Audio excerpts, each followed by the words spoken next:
সূরা ফাতিহা শব্দে শব্দে অর্থ। আয়াত 1 থেকে 4। আলহামদুলিল্লাহি রব্বিল আলামিন। আলহামদু সমস্ত প্রশংসা, লিল্লাহি আল্লাহর জন্য, লি অর্থ জন্য, আর আল্লাহি আল্লাহর, লিল্লাহি আল্লাহর জন্য। রব্বিল আলামিন অর্থ জগৎ সমূহের রব, রব মানে প্রতিপালক।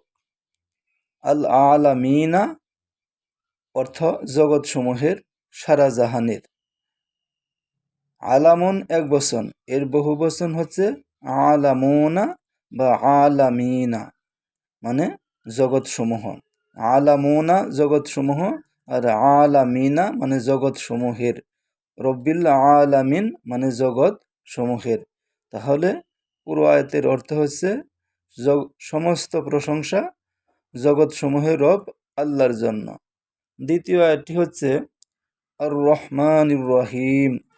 আর রহমান অর্থ পরম দয়ালু, আর আর রহিম অর্থ অসীম করুণাময়। তাহলে পরম দয়ালু, অসীম করুণাময়।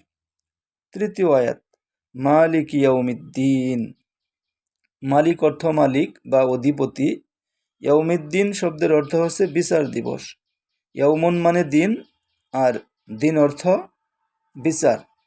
দিনের আরও অর্থ আছে, যেমন প্রতিফল, জীবন ব্যবস্থা। এখানে বিচার অর্থে ব্যবহৃত হয়েছে। আর দিন মানে বিচার। মালিক ইয়াউমিদ্দিন মানে বিচার দিবসের মালিক বা অধিপতি। এরপরের আয়াতটি হচ্ছে ইয়্যাকা না'বুদু ওয়া ইয়্যাকা নাস্তাঈন। ইয়্যাকা, ইয়া মানে শুধুমাত্র, কা মানে তোমাকে, তাহলে ইয়্যাকা শুধুমাত্র তোমাকেই।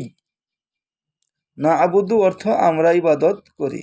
আবাদা সে ইবাদত করেছে, ইয়াবুদু সে ইবাদত করে বা করবে, না'বুদু আমরা ইবাদত করি। তাহলে ইয়্যাকা না'বুদু আমরা শুধু তোমাকেই ইবাদত করি। ওয়া ইয়্যাকা নাস্তাঈন, ওয়া মানে এবং, ইয়্যাকা শুধু তোমাকেই বা তোমারই কাছে, নাস্তাঈনু আমরা সাহায্য চাই।